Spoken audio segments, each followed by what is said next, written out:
2. Opening cutscene. You don't run. Running draws unwanted attention, and you are a stranger in a theocracy of identical noseless monks. What you do is walk, a brisk, purposeful stride that suggests you have somewhere to be, even as your mind is screaming. The descent into the Crystal Sanctum's underbelly is a journey into another kind of silence. The air cools, thickens, and carries a weight that the game's ambient cave echo track never could. The walls are studded with formations of pale blue crystal that pulse with a soft internal light, a slow heartbeat of the earth. You navigate by memory, turning left at a fork that would have been a deploy zone, hugging the right wall of a cavern that was a nightmare for melee units. Your game knowledge makes you a ghost. And then you hear it. A sound that was never in the game. It's not the clash of steel or the cry of a spell. It's a wet, choked sob that dissolves into a gurgle followed by a laugh that sounds like breaking glass and wind chimes. Luciel. The name sends a jolt of ice through you. You press yourself against a crystal formation, not daring to breathe. Luciel Ovis. The details flood back. Her body produces an overwhelming amount of magical energy, a ceaseless, agonizing buildup that has driven her to a state of exquisite, blissful madness. Her only relief, her only way to quiet the storm within, is to experience tragedy, to witness and inflict pain. It's a feedback loop of horror. The magic gives her a euphoric high, and the only way to end the happiness is to drown it in sorrow. And so she seeks out the most heroic or the most innocent, and she breaks them. Verbally, physically, completely. The laugh comes again, closer this time. "Oh, don't go quiet on me now," a voice coos, sweet as poisoned honey. "You were doing so well. Tell me more about your faith. Does it still feel warm? Does it still feel true?" You don't move. You're a statue of wool and flesh. In the game, Luciel was a boss fight, a hard one. Here, she is a predator, and you are very, very soft prey. The sounds fade, moving down a different tunnel. You wait a full minute, 2, until the only sound is the hum of the crystals and the frantic drumming of your own heart. Then you move, faster now, taking a path you dismissed as suboptimal because it was long and winding. Right now, long and winding sounds perfect. You round a corner and see a small group of monks rushing in the direction you just came from. At their head is a figure you recognize instantly, not from the face. It's covered like all the others. But from the way she moves, with a dancer's grace and a soldier's economy. Whisper. She's running towards the sound of Luciel's laughter. One of the monks with her tries to speak. But the founder, he's in the inner sanctum. He should not be left unguarded. Whisper doesn't break stride. The founder's ghosts are his own. That thing in my halls is mine to deal with. Secure the initiates. No one enters the inner sanctum. And then she's gone, a white shadow swallowed by the gloom, leaving the path to Sadali wide open. You take that as your invitation. Asterisk, asterisk, asterisk. The inner sanctum is not a map you remember. It was never a battlefield, never a place to grind. It was a cutscene location. Seeing it now, you understand why. The cavern opens into a vast, circular chamber. The walls are smooth, polished, as if shaped by will rather than tools. They are covered in a lattice of fine crystal veins, all pulsing with that same soft light. The floor is a single unbroken piece of what looks like obsidian, so perfectly black it reflects the crystal glow like a mirror full of stars. And in the center of it all, alone, is Sadali.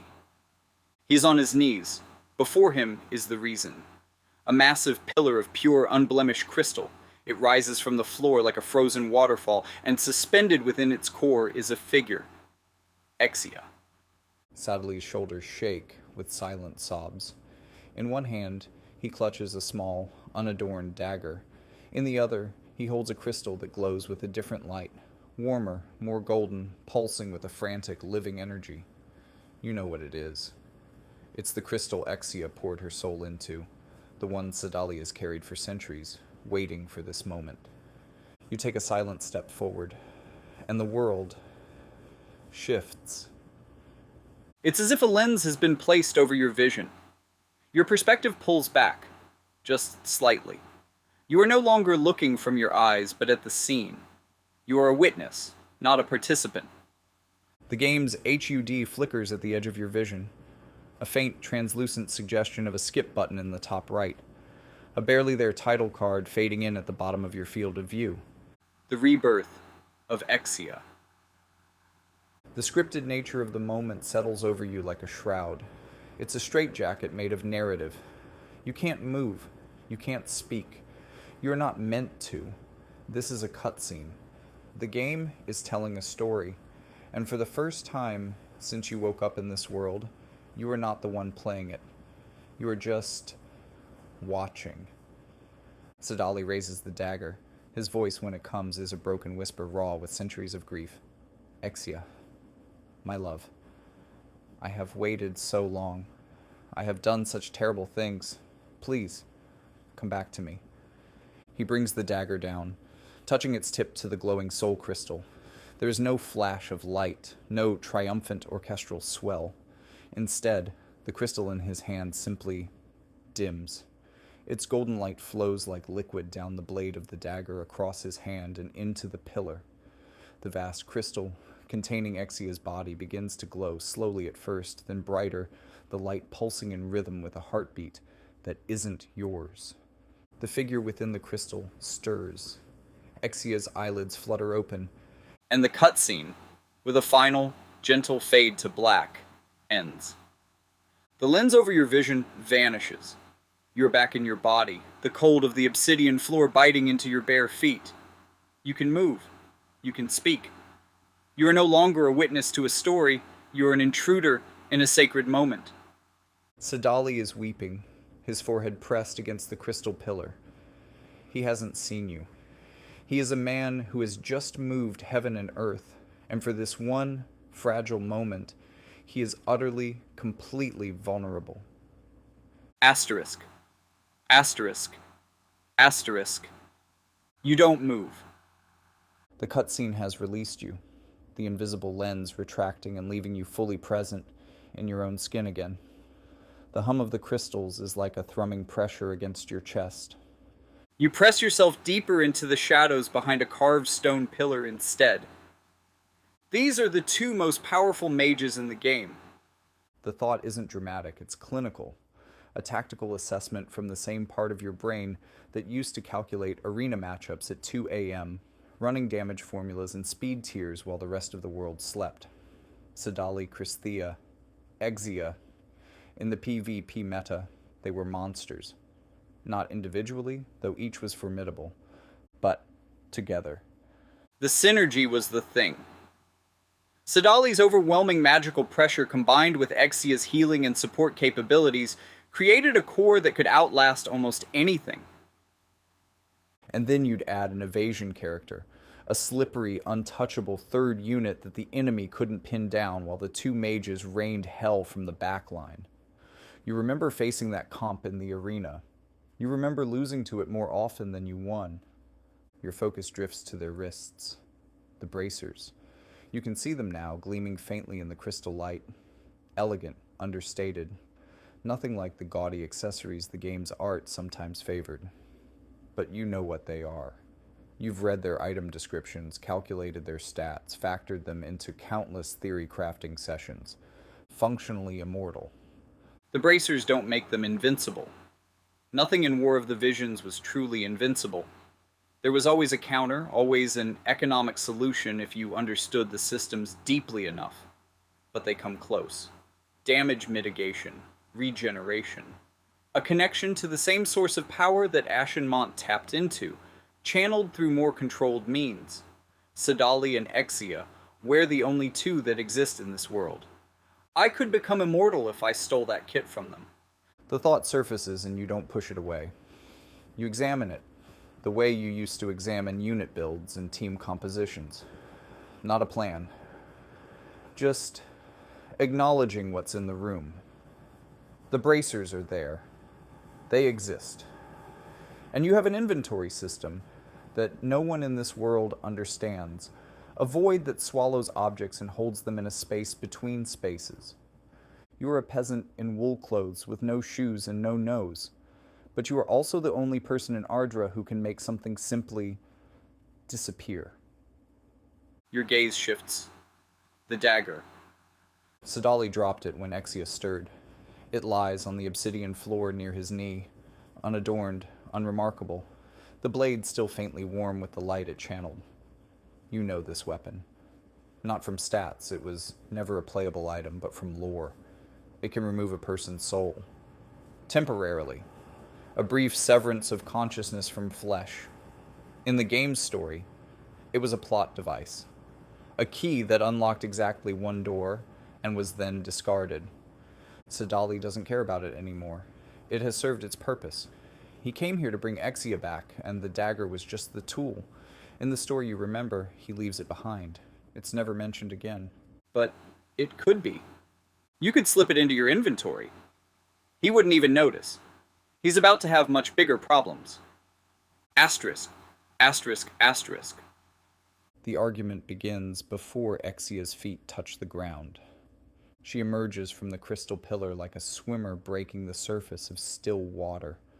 Smooth, inevitable, her form solidifying from light into flesh.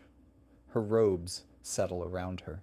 Her hair, pale as moonlight, falls across shoulders that rise and fall with the first real breath she's taken in centuries. For one heartbeat, Sadali's face is pure light.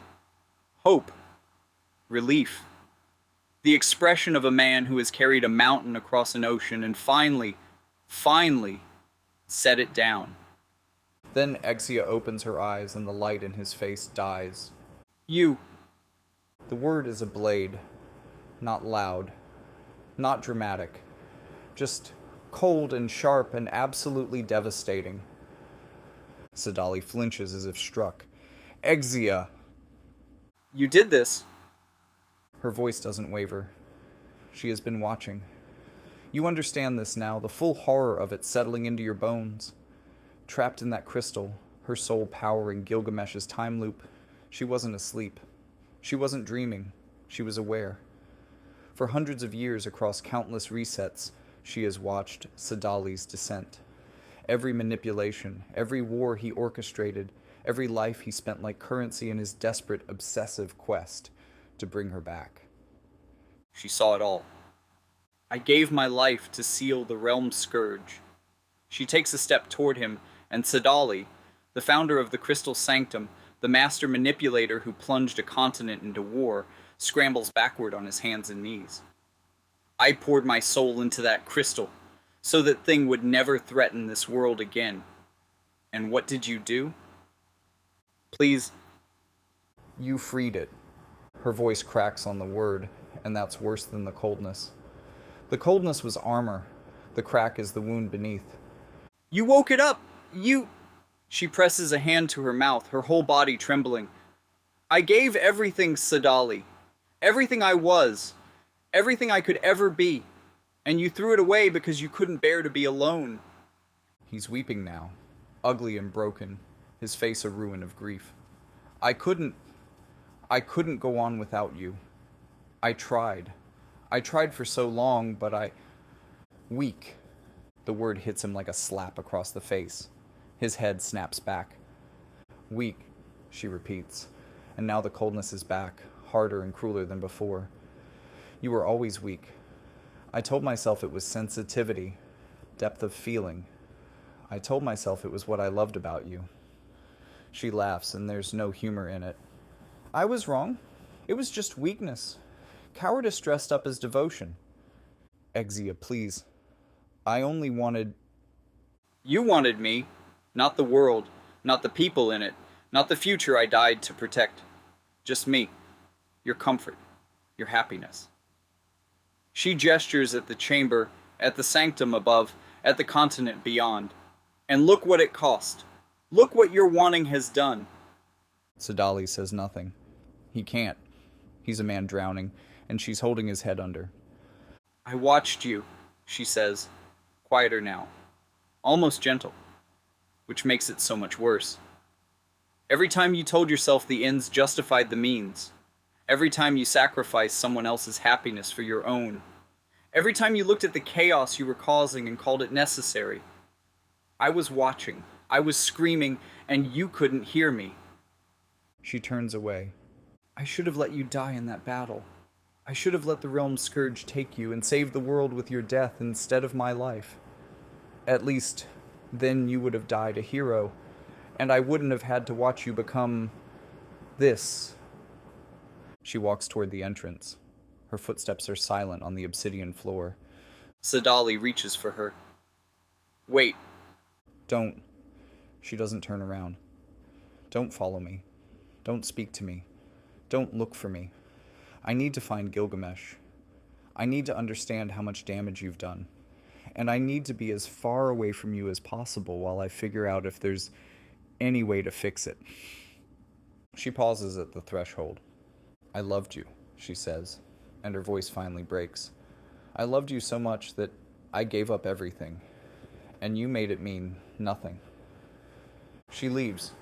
The silence she leaves behind is absolute.